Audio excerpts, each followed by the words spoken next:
Сега нешто друго што ви ветивме и што ја вознемири целата јавност, зборуваме за неемилиот настан во рамките на кој свативме, добивме информација за неверојатни размери на меѓуврсничко насилство кое што никого не оставија размнодушен.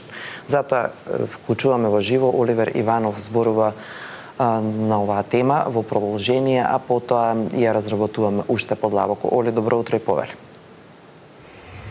Така, добро утро, Јована, повторното утро, токму така како што спомена во самата најава, ова утро во фокус ја ставаме темата која што изминатиот период некако ја разбранува македонската јавност, именно страшниот инцидент кој што се случи во Основно училиште во Ѓорче Петров пред можеби помалку од еден месец, уште пред 2 дена ја брануваше, ја потресе македонската јавност и уште еднаш го постави прашањето дали нашите деца учат во безбедна училишна средина и колку е важно тоа врсничко насилство да се превенира во самите училишта. Но повеќе детали за тоа како влијае самото воспитување на децата врз бројот и појавата на врсничкото насилство во училиштата, колку е важно да се негува тоа чувство на љубов и емпатија уште од најрана возраст и дали е потребна некоја национална стратегија во борба против врсничкото насилство. Во утро ќе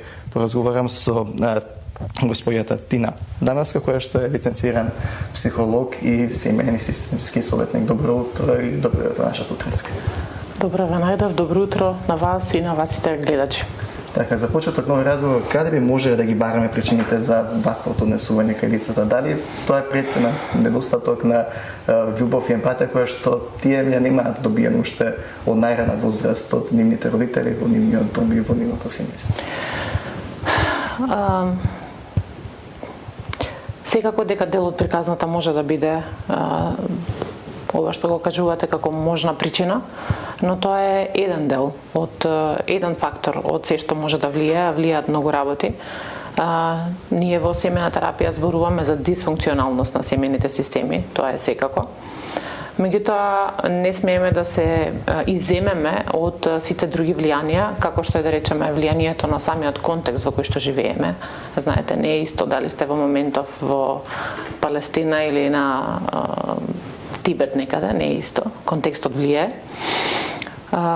Исто така, врсничкиот притисок, како годините кај децата растат, врсничкиот притисок станува се поголем. И доколку детето нема одреден свој рол модел, да речеме, свој позитивен модел по кој што ќе се раководи, голема е веројатноста дека приклопувањето кон одредена врсничка група, па макар и да е во наводници или не негативна, ќе биде со поголем ризик да се приклониме од потребата да се припаѓа, потребата да го изградиме својот идентитет, потребата да стекнеме одреден статус и така како е значајна.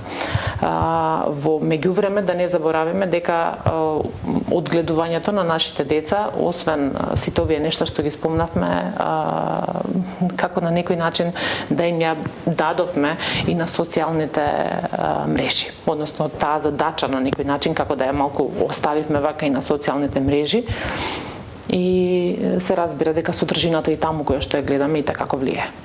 Така, споменавме дека влијаат и социјалните мрежи, влијаат и останатите врсници, но еве во семејството, како влијаат и самите односи помеѓу родителите, дали доколку во семејството детето е сведок на можеби семејно насилство или пак на непочитување на партнерските односи помеѓу неговиот татко и неговата мајка, дали тоа на некој начин влијае на самите односи кои што тоа ги гради со своите врсници, со своите соученици?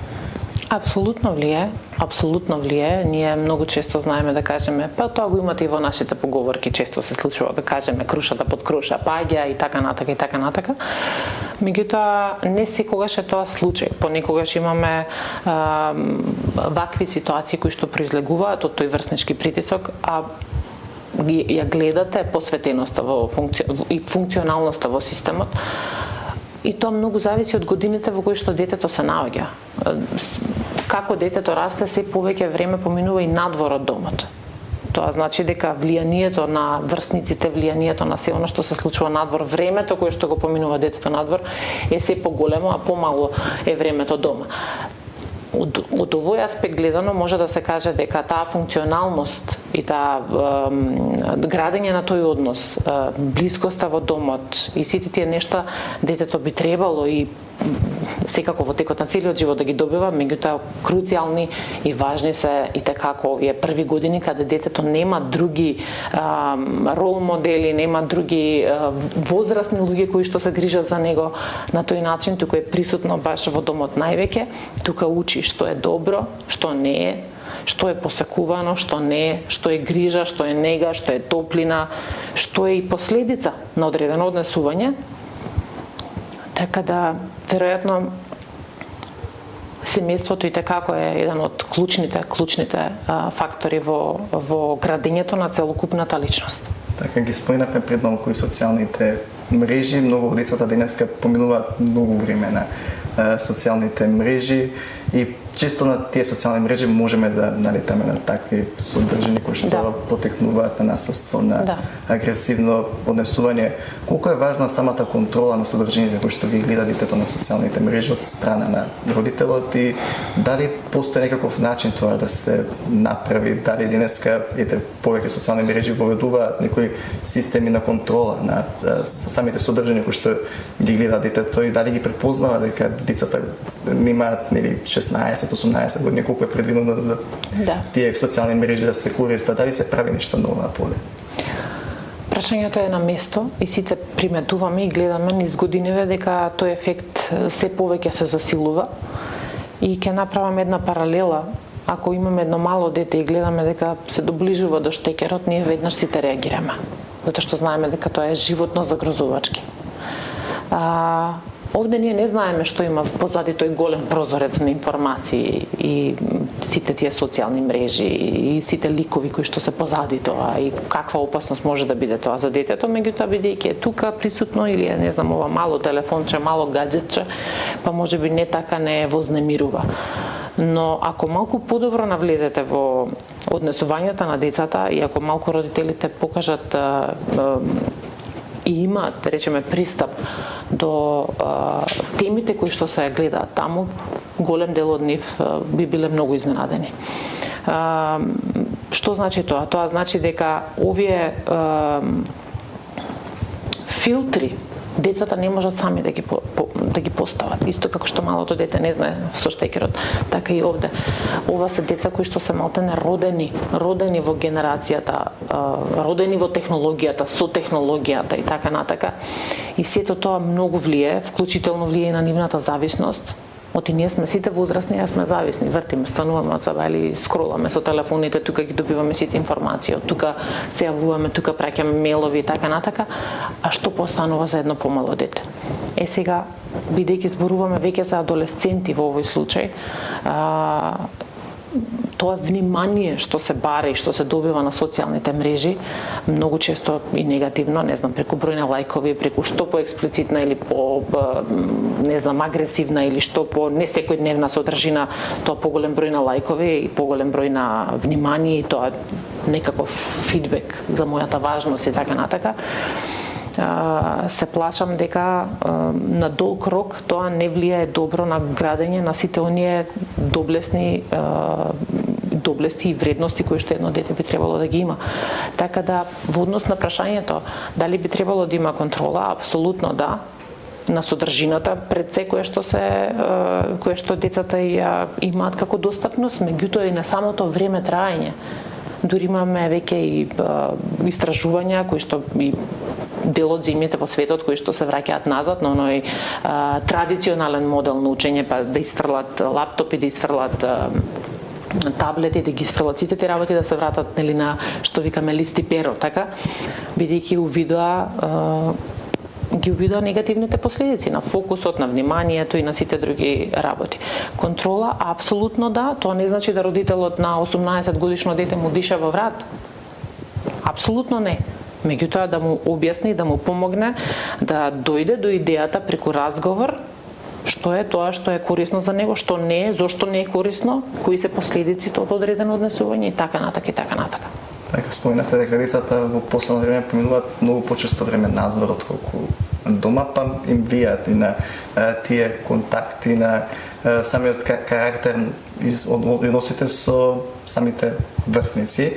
Па во прилика би сакал да прашаме каква би требало да биде улогата и на наставникот, на професорот во тој воспитно-образовен процес, бидејќи кога не се дома, те поминуваат време на училиште со нивните врсници, колку самата грижа од наставникот може да помогне во подобро сваќање на светот, по видење со емпатија кон другиот и поголемо почитување на својот соученик. Апсолутно да. Апсолутно да. Голем дел од денот децата го поминуваат на училиште, што значи дека голем дел од однесувањата или од не само негативни и позитивни квалитети, одредени надарености и така натака, може да ги примети самиот наставник, самиот учител. Ние не би барале преку леп погача. Ние знаеме дека понекогаш е предизвик со 2 деца, 1 дете или 3 деца во домот.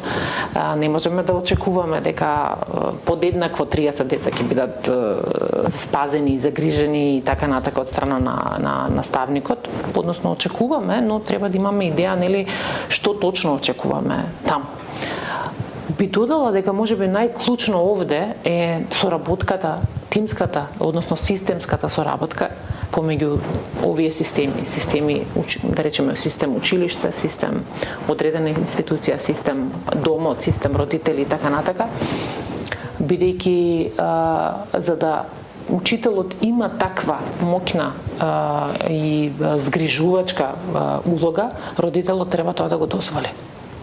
Што тоа значи? Тоа значи дека ние треба на некој начин да ги промениме работите кои што во последно време ги слушаме во школските ходници, па и во нашите канцеларии, ординации и така натака, а тоа е еден малку поинаков став према самите учители.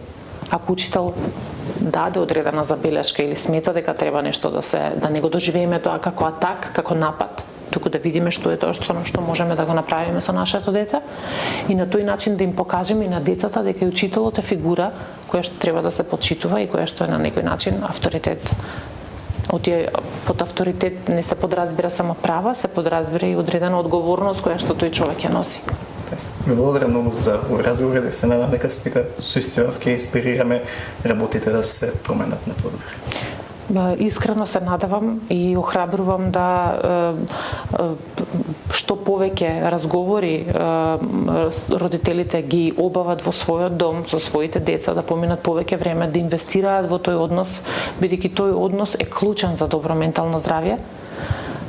Не само кај оние деца кои што се повредени, туку и кај оние деца кои што на некој начин повредиле.